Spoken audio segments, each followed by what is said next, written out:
The panel discussion. So welcome back, everybody. So let's make this quick. I know after lunch, everybody is going to be a little feeling sleepy, but we'll make it more interesting for all of you as this is the last third panel discussion for today, which is on the topic Personalization 2.0, the role of AI and predictive analytics in CX. Well, we have the moderator, Mr. Pranav Kumar, the Senior Director, Data and AI, Customer First, Digital and Data-Driven CX, Gen AI CX, Conv AI RMN from Capgemini. Well, he's focused on helping customers drive the compelling data-driven customer experiences, crafting the right blend of products, people, and data. Well, Pranav is the head of Customer First Senior Director, Digital and Data-Driven Customer Experience at Capgemini Insights and Data GBL. While he has enthusiastically been a part of startup ecosystems and actively mentored the startups building their operations and sales strategy. And he has mentored the several global school graduates and interns and speaks at various industry forums. So joining him, we have our panelist Rahul Sharma, the AVP Sales from Salesforce. We have Mr. Sukrut Patkar, the Associate Director, Customer Experience and Digital Consulting, Firstsource. We have Prerit Khandelwal, Director, Product Analytics from Razorpay. We have Ranjit Kumar, the Head of Customer Experience from ClickPost, who will join us in a few minutes. We have Arumugam K, Vice President and Business Head, Digital Transformation Services from Mphasis, to join us on stage. So let's have all of these lovely people along with our moderator, Pranav Kumar, who's going to be taking over the next panel discussion for all of us. So let's have a big round of applause from the audience, everybody who's present here. Let's make this second half of the event a bit more interesting and interacting with all of you. So all the last benchers, please walk up and occupy the front seats. A very, very warm welcome to all the panelists and the moderator. And over to you. I think fantastic opportunity for all of us to keep everyone awake. Right after lunch sessions are always difficult, right? So today's agenda, what we have is around personalization, how it has evolved, what kind of challenges are there, and how do we see the future of personalization. I think sometime back, I'm sure all of us have been bombarded with a lot of emails, when we go to the site, the content would be something generic, which would be coming in, flashing in, right? And it continues to happen. And a lot of times what will happen is, we'll receive emails from the same company, one time saying that you are a new customer for us, and the same time it will say that, oh, you have been a loyal customer and you don't know us, right? And that's the irony of the situation which has been there for quite some time. It's changing, it's evolving. Let's try to uncover how our fellow panelists are trying to solve it at their organizations, in their experiences, right? So maybe Prerit, starting with you, do you want to share about how have you seen personalization being evolved, what it has been, and how in current day personalization, what it means? Yeah, thanks for the question, and really glad to be a part of diverse panelists. So personalization is an interesting topic, and we at Razorpay have been at the forefront of it. So in my view, the personalization has evolved from being static and reactive to now being very proactive, real-time and dynamic, to now being very generative and conversational. And at Razorpay, for us, personalization is not only for the end customers, it's also about understanding our merchants deeply and trying to optimize their business operations. I would like to highlight a few examples for the audience to help understand this better. So for our end customers, one of the key personalizations which we do is on the Razorpay checkout page. So imagine as a customer earlier, you had to scroll through multiple payment options and decide which one to use for making the payment. Now we understand you so much that we are able to put on the preferred payment options up the stack.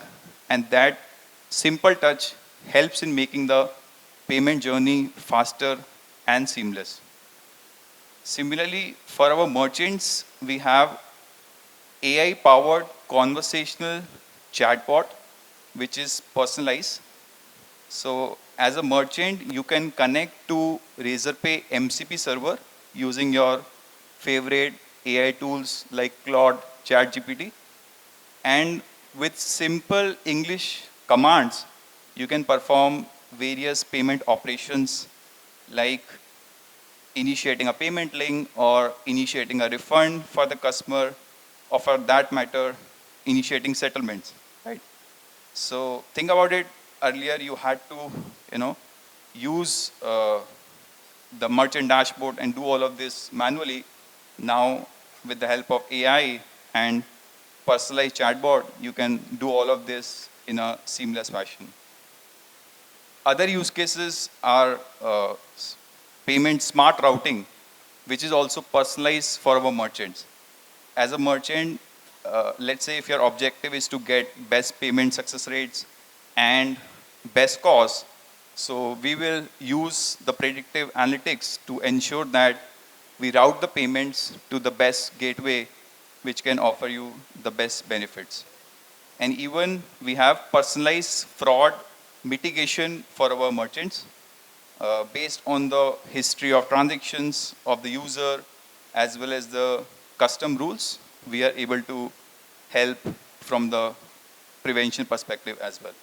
So in my view, the personalization started from being very static and reactive to now being very generative and conversational. I think the space which you operate in is also slightly regulated, right? And in that, it becomes very challenging to understand the customer preferences, how to capture what each individual is looking for, and then going ahead and defining how the personalization approach should be. So definitely challenging there on that. Now, talking about the shift which you're mentioning, that the examples which you gave, how do you see that earlier, what kind of segmentation strategies which have been in the past?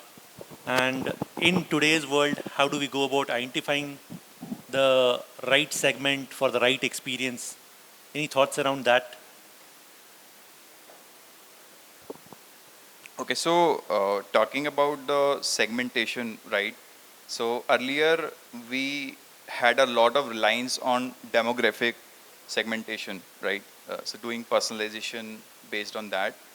But now if you see, it's all dynamic and real time, right? So dynamically we look at behavioral segmentation, then looking at technical segmentation, and looking at other types of geographical segmentation, and based on it, optimizing the experiences for our merchants and customers. I'll give you another example, right?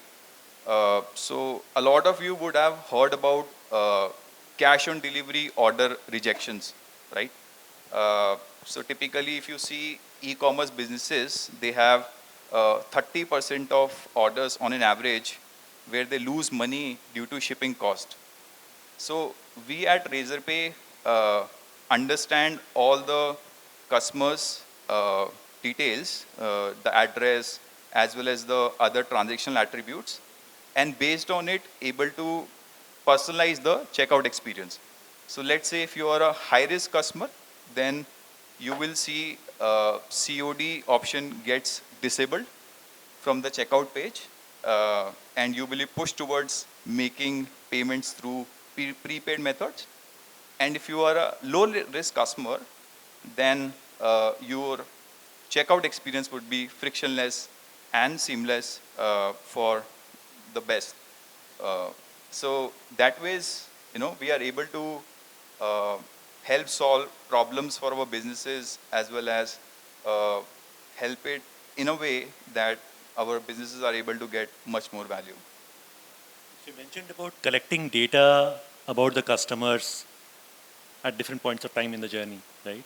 Now, when you're talking about collecting data and using it for personalization, sometimes it has its own perils, right? You have to do that fine balancing act where you need to define how much to personalize? Are you over personalizing? Are you over engineering the stuff, right? And the example which I was giving about the emails, right? So now in Salesforce, there is a capability which is around send time optimization, which defines what time the people would be able to read more. There's a capability around subject line optimization, which defines how the response to the mail should be, whether the mail should be read or some shift delete can happen. So that plays a very important role in defining what data to collect, how to go about personalization. So quite a difficult job from sounding creepy or sounding like a marketing genius, right? So Sukrut, do you want to share your thoughts around that? Sure. The way I look at it, Pranav, is I think there is personalization walks a fine line between relevance and intrusion, right? Your personalization should be up to a point where it is relevant to the customer, but it should not go beyond a point where it feels like intrusion. Two things when we are building our AI model to keep in mind for this, I think. The first one is transparency and consent. It is important to let the customer know why they are getting personalized suggestions or why this is being personalized for them, right? Customers should feel that they are in control. I'll give you a day-to-day life example. Um, Me and my wife sometimes when we have to order in something, right? I open one app, Swiggy, she'll open Zomato. Both of us will be in a dilemma whether to decide basis on the cuisine or whether to decide basis on the restaurant, right? But at the end of the day, basis the suggestions that I get, at the end of the day, we end up ordering from the same old restaurant we like. The point that I'm trying to make here is when the app tells me what to eat, that is a genuine customer problem that it is solving. That is personalization. But when the app tells me how I should eat, that is an intrusion. I don't need that. I feel the app is controlling me. So I think one more example from one of the projects that we did last year for one of our telecom clients. Um, so customers call us at times when they are not happy or there is some issue with the bill that they get. We had a model where it was suggesting cross-sell and upsell offers for customers which were personalized basis the customer data or the historical data that was present. But I think what is important for the AI model to be the primary source of interface is the current intent of the customer, right? The current customer intent is that he is facing a problem. There is a billing issue. So that has to be resolved. Only if that is resolved, then we can jump to the personalization part where we give personalized offers. If that is not resolved and we are still giving personalized offers, that doesn't count for a great experience, I think. So that's where the fine line between your personalization becoming creepy or over personalized and it maintaining a balance. I think that fine line word is very important. One of my friend who, like both husband and wife are my friends. They had been to Vegas and they stay in US, so they keep visiting Vegas. Now, what happened? The casino company, they started to send mails as a household. So the wife comes to know how much the husband is spending in the casino, how much is he losing on, and then there was a big fight around that. So you need to avoid, understand that fine line, how to do personalization at an individual level or at a household level or at different levels when we define the segmentation criteria. So definitely, Rahul, your thoughts? Yeah, I think the example that comes to my mind is, you remember when Sunita Williams landed and she got a call from a very well-known finance company? That's a message of intrusion, right? And I'm sure there are a lot of people in this room who would have got similar calls that you've got a pre-approved bank loan or a pre-approved credit card. It's hardly personalized. It's all intrusive. So the way I recommend organizations think about this is that personalization is not a point-in-time experience. It's a journey which is built over a period of time. Now, if you look at Prerit's example that he shared with you, Razorpay didn't make that change on day one or basis of one person's experience. That experience that now I can as a consumer get from Razorpay, where they have all of my card options listed already at checkout, and just be able to make a choice between that, is data that they work with over a period of time, right? So the process of assimilating data, one needs to also understand does not require you to take action on any one of them. Till the time you have a certain segment which gives you an insight which you can act on, which will help the personalization experience. And then the second point comes in, how much of that personalization do you want to give, right? Just because a husband and wife went to Vegas does not mean that they need to know about each other's spending habits. Or they should. I'm sorry, my wife is not in the room, she would have had me there. But they should be knowing about each other's spending habits, but not from a third party, right? And that's where the personalization and intrusion becomes so much more complicated. Indeed. In fact, what also happens is what data which we are talking about, how the controls are in place, right? And specifically talking about India, not intended in a derogatory manner, but here if somebody offers a free card, a credit card, a lot of us would actually share our PAN card, Aadhaar card, everything to them, right? Now UIDAI, all of that, they have brought in controls where you can lock your biometrics, all of that. But then we have seen multiple instances of those kind of leakages which have taken place across multiple incidents, right? So it's good to collect data, leverage data, but then there should be some kind of guardrails which should be in place on how do you limit the uses of data. I think GDPR, CCPA, all of those lay down that emphasis around how that data has to be used. The customer is in charge. They are able to go ahead and define what data they are okay to share, or what data, if they at a later point of time they have shared and want to go ahead and delete, it is allowed.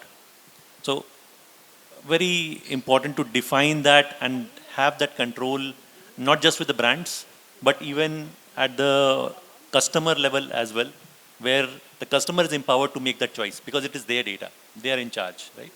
Brands also need to be, with great power comes great responsibility. I think that's what, that was So sorry to Batman's. interrupt, but we have Ranjit Kumar, the head of customer experience from ClickPost. Please join us. Over to you. So, That's an example of personalization. yeah. So we're talking about the example of Batman's butler. Was it Batman's butler or Superman's uncle? So with great power comes great responsibilities. So as brands, the responsibility lies with the brand as the custodian for the data to take charge and use it only for specific purposes. They are accountable for that to customers, to us, to everyone. So bring that is very important. So welcome, Ranjit. Talking about personalization, would you like to share instance how you have experienced personalization change over a period of time with the help of predictive analytics, AI coming into being? Yeah, sure. Thanks. I'm so sorry, everybody. Thanks for having me. Before I could start, let me give a quick introduction.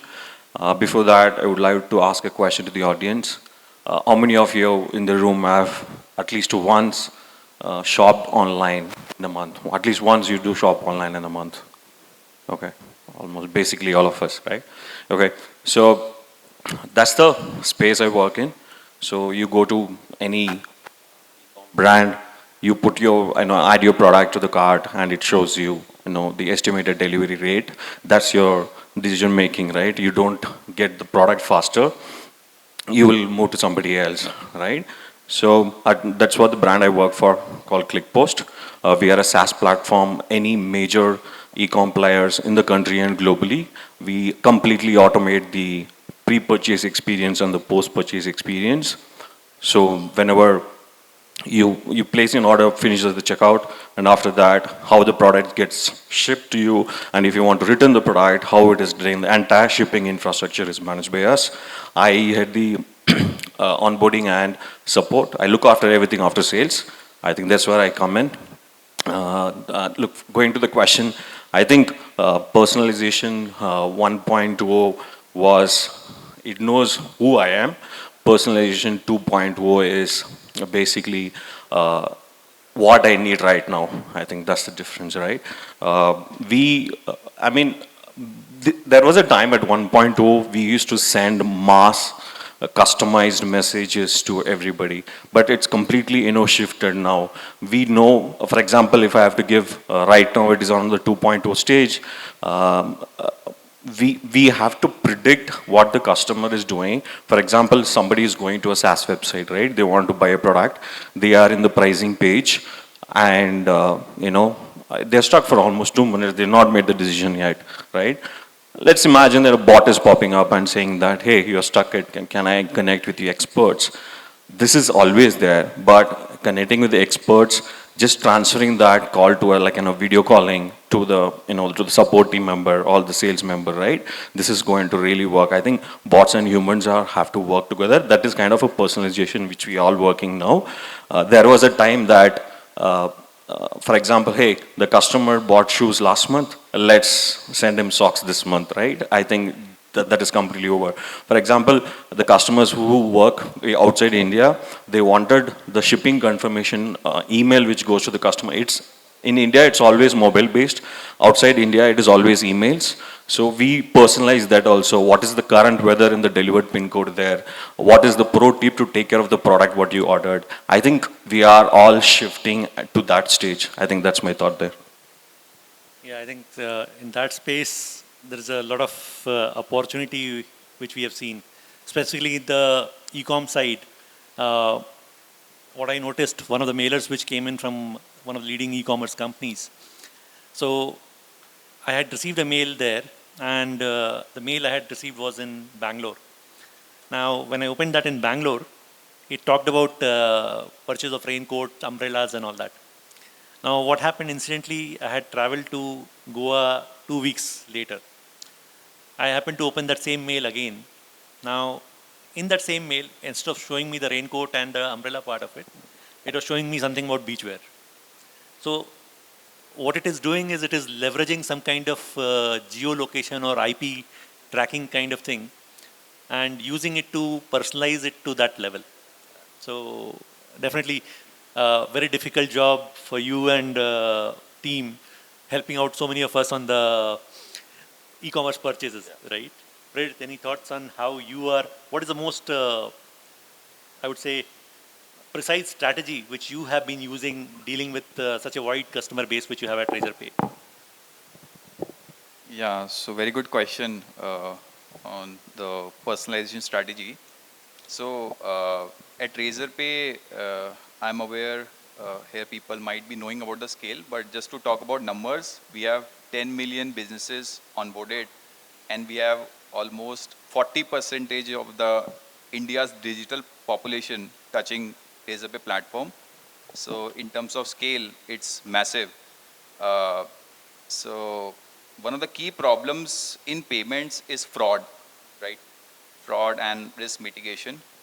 So which is where earlier we had very static rules which we were integrating to prevent merchants and payments risk. And all of those rules used to come through various exploratory analysis, right? But if we talk about now, all of the rules which we are generating, right, that's through predictive and generative AI. So rules which can tell, which all transactions are fraudulent, rules which can tell these are the patterns for a merchant. We integrate in our systems, and that's helping us in terms of personalization, fraud, and risk mitigation strategy for our merchants. And this evolution has happened over a time from being very static to now being very predictive as well as generative. Indeed. You talked about generative AI. Now that's a topic which has been talked about since morning, right? Gen AI has invaded and democratized AI, so everyone is using it. And I'm sure no one in the room who is not used ChatGPT or Gemini, right? Now, with that, the customer expectations have also changed. There's a lot of expectations around customers that give me things on the fly. No longer the paradigm is about 10 minutes, 15 minutes. I browse and I get the response. Now the ask is, how can you deliver it within seconds, milliseconds kind of? if I'm going ahead and browsing a particular item on your site, so give me the most relevant offers. Give me, based on my last purchases which I have done, can you bring in some kind of insights to give some kind of better offers? Make it hyper personalized, hyper relevant for me, right? And that comes with a challenge because uh, be it in a market or be it in a brand, we are talking about millions of customers who are engaging with these brands. Now, taking care of these expectations about delivering experiences in seconds, milliseconds, managing the complexities around privacy, risk, all of that, and understanding the customer at a holistic level. Now, how do we deal with that? Rahul, any thoughts around that? How at Salesforce you are doing it? I think, it's a complicated area, fairly complex in terms of what one solution does not fit to everything, right? But like I said in the beginning, it's a journey in which you got to define certain amount of milestones which take you to a certain place, which then further helps you to optimize that, right? As far as Salesforce is concerned, our whole solution is built on that platform to help organizations market to their customers, to help organizations manage customer relationship with theirs, and then how do you manage them post-sale as well? So how do you service those customers, right? And it's a journey which transcends across 3 different touch points to the same customer. And not only do you view that customer as somebody who's a prospect for you for some technology that you're selling, but then once they become a customer, how do you retain and manage those relationships with that customer? And that's a very different experience that you build in, right? And then once you're already an existing customer, how do you provide services to that customer from post-sales point of view, which helps you deepen that engagement with that. And all through this journey, it's circular. It just keeps going back and forth between all 3 of them, right? And that's where we found most of the organization. I gave that funny example of Sunita Williams getting a personalized call for a loan approved. That particular organization, if you think about it, I'm not going to name them, but all of you know who I'm talking about. Consumers were fed up of getting calls, emails, and all sorts of voice bots reaching out to them, giving them all sorts of offers. Now, it's been a 2.5-year journey for that organization to be able to understand and realize that the data that they own is precious. How do they utilize that, forming the guardrails so that they don't give a funny customer experience? Because that same customer comes back repeatedly with a lot of more requests, right? So over the last 2.5 years, I'm pretty sure all of you sitting in this room who have experienced that trauma in the past have now seen that not existing. And that's the power of what we did along with that organization to define how customer experience works. So while we define this at scale, uh, what are the impediments which are there? So there, I'm sure it's a journey you mentioned, right? So there is in journey, I'm sure we encounter a lot of challenges, gaps. It could be some which would be part of the customer journey, some could be part of the ecosystem. So what are some of those challenges and how have you overcome that? First and foremost, and I'm sure all of the organizations who work in this space have enough or more experience. But first and foremost, that what we understand is that having a view of your relationship with a customer from diverse point of views is very, very important. You have a targeted persona, which a marketer in your organization looks at very differently. But that same individual or that organization or that business is very different for your sales department. And the same persona or the individual or the business is very different for your service department. And none of these 3 businesses operate in total synchronization with each other. And that's the reason why we have so much of gap in providing customer experiences, right? So when a marketer markets their product to a person who's already having a customer service issue, how do you think the experience to the marketer would be? You got an email on beachwear, but if you would not have had a good experience with that brand, what would your reaction to that brand be? to be able to understand, not to market to me because I have a service issue going on which is irritating me, and at the same time you have somebody from your sales team reach out to sell me something more, is going to break that experience. And it's those micro experiences like this which add on to a poor customer experience, right? And, take any business, Razorpay, Rajan's organization, they all deal with this on a daily basis, right? So how do you get a unified view of the customer that you're servicing and be a little bit empathetic so that those two challenges constitute 90% of how your customer experience will look. And even when you talk about so many different audiences, the channels have proliferated. The channels have expanded. It's no longer just web, mobile, email, which were the standard channels. So IoT devices, smartwatches, voice assistant, so many different channels have evolved. And customers can come in anywhere. So at one point of time, they are engaging with a mobile app. Other time, it could be a voice assistant. And understanding the customer, voice of customer, one is the sentiment part of it, one is the intent part of it, calibrating it, and while they bounce from one channel to other, it's not an easy job, right? How the routing happens, how the stitching happens, all that becomes a lot more complicated. And specifically when we are talking about millions and millions of customers, and it becomes all the more convoluted if you have a multi-brand kind of a thing. So if there's a parent brand, there is a sub-brand, and that sub-brand has multiple brands under the umbrella. So how do you deal with that? And there could be more complexities being added where one brand is a competing brand with other brand in the same parent brand. So a lot more such kind of complexities get added in our day-to-day life. Something which you experience, can you share around that? Sure. I think, Pranav, when we talk about scale for personalization, I think it is not just a tech problem.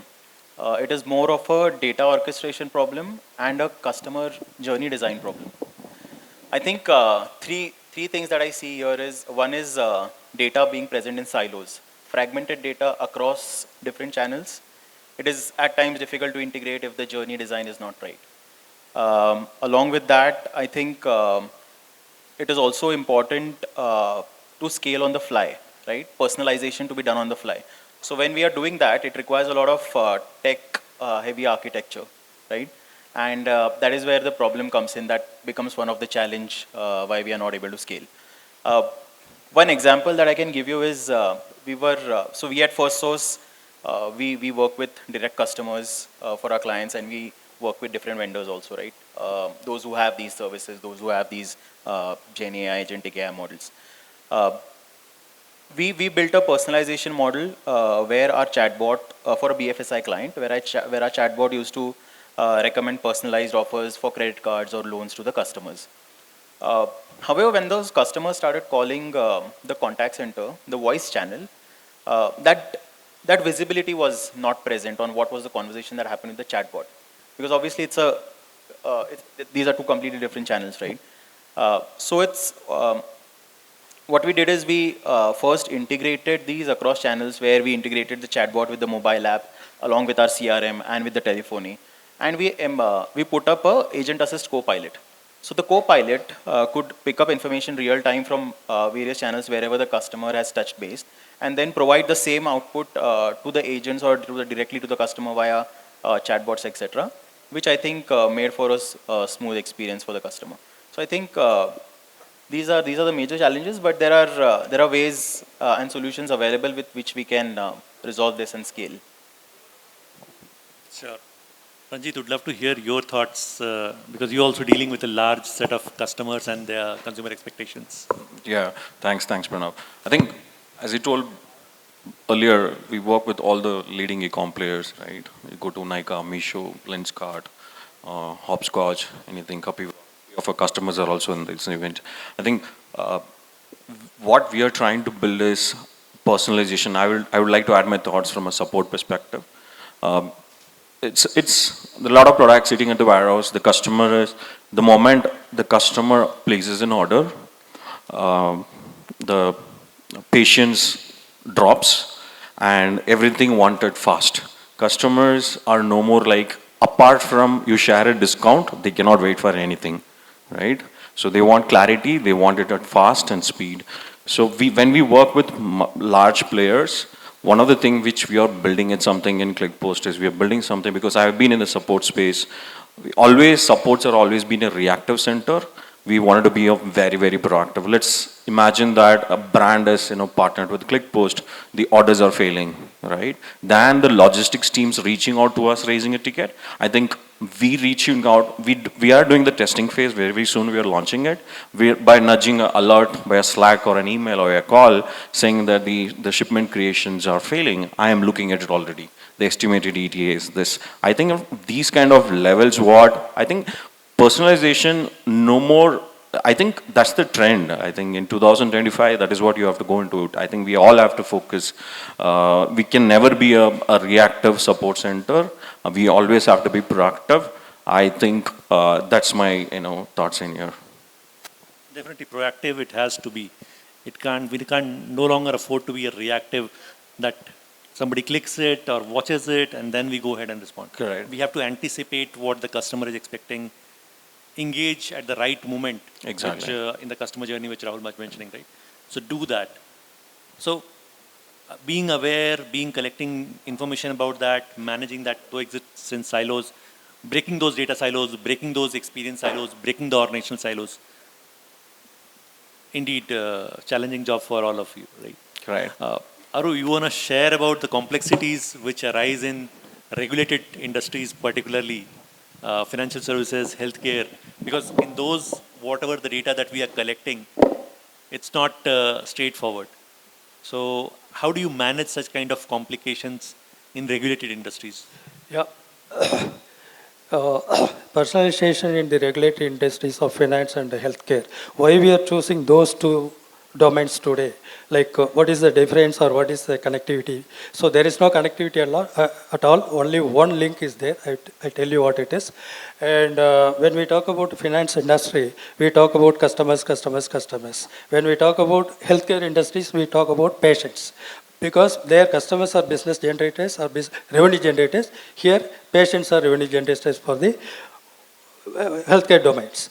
And healthcare, as you all know, various entities are there within the healthcare, finance. Banking is there, non-banking financial companies or small finance, microfinance, and even the general insurance also comes under that, I would say. So how the personalization happened today is, earlier we used to have the traditional data as well as legacy data, those kind of things. And in India, 40, 50 years and all ago, there was data only available in the records, ledgers, and it has become slowly computerized. Computerization has become digitized. Now, after digitization, it will happen AI. Now the data are available in the repositories, like different types of data, where we pull out the data about the customers, understanding the customers' behaviors. To understand the customers' behaviors, the data pattern will be analyzed, for which data science would play a major role. And different types of data are available, like omni channels, like personal data in the website or Google or Facebook or Twitter, all those things. So those data can be analyzed thoroughly with the help of AI agentic, as well as the predictive analytics platform, and through which we are more personalized, in the sense, okay, there is a customer, the customer is what is the potential of repaying the loan? Suppose if he wants to avail the loan, 1 crore. So what is the potential of repaying the loan? At the same time, the customer is very, very decent customer or reasonable customer. How do you identify them? Okay, this customer is good customer. So if you pay the loan, he will repay the amount based on his behaviors, customer's behaviors, his genetic data, all those things will be there. So that way, our finance domains works for the personalization today with the help of AI and predictive analytics. Same way, when it comes to the healthcare domain, so healthcare domain also we have multiple entities, like a hospital is one of them, device, medical devices companies is another, and pharma companies, that is also part of the healthcare, and health insurance. It's all put together, it's one umbrella. Okay, when the customer needs any assistance or help for the medications, for the hospitalization, the current market or olden days, we used to go to some hospital, we need to analyze, we need to ask for it, who is the best doctor, who is the best surgeon, all those things. Now it is not at all required. By sitting at home, you can call over for a phone, and if you talk to the agentic AI or voice AI, which is virtual human body would be helping you. And I can also show you one small demo, 1 minute demo I have. Okay, so that is the way operating here today. So let me show the demo, audio demo, which is developed by US-based companies and which is applicable to Indian customers also. And the background of the demo is there are 3 characters in this. Two live characters, one AI. Okay, the live character is patient, 20 years old boy, and the middle character is AI, a voice agent. That is. Thirdly, there is a medical officer or nurse will be there. Okay, how the person has, the boy, 20 years old boy, has some ear problems. Okay, he wants to consult the doctor shop or hospitals. By sitting at home, he is talking to the AI. AI will gather all the input from him or informations. What is your name first? What is your age? Are you male or female? And what is your problem?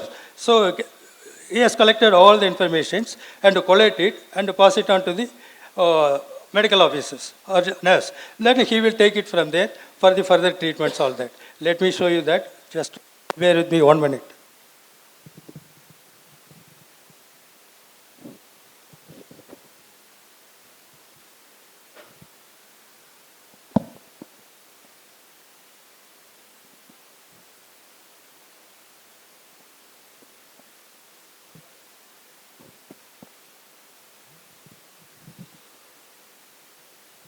While Aru is searching for the thing, any tips? I think we have a lot of startup folks here in the room.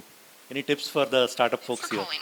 I'm here to ask a few quick questions about your symptoms before I connect you with a nurse. If at any point you feel it's urgent or want to speak with a nurse right away, just let me know. May I have your name? Yes, it's James. What is your age and sex assigned at birth? I'm 20 years old and male. Could you tell me what symptoms brought you in today?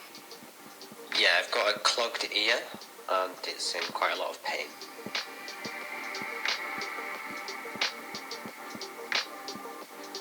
Have you noticed any ringing in your ears? Yeah, a little bit, I think.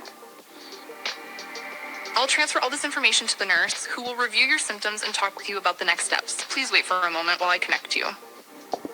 Hi, I'm Jen, one of the nurses on the line. I see you've been speaking with our assistant, and I have the information you shared in front of me. That's all.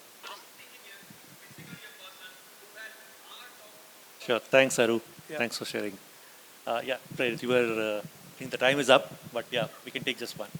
Yeah, so I think there has been a narrative that the big tech companies who have very solid data as well as infra can be more successful in personalization. I have a slightly different point of view there. So in my view, it's the quality of data which matters more than the quantity of data. And if startups and smaller companies are very agile and they are able to maintain good quality data centers and also marry qualitative data with the quantitative data which comes up through customer conversation, they can also be leading on the personalization side, and they can definitely be at par with the big tech companies.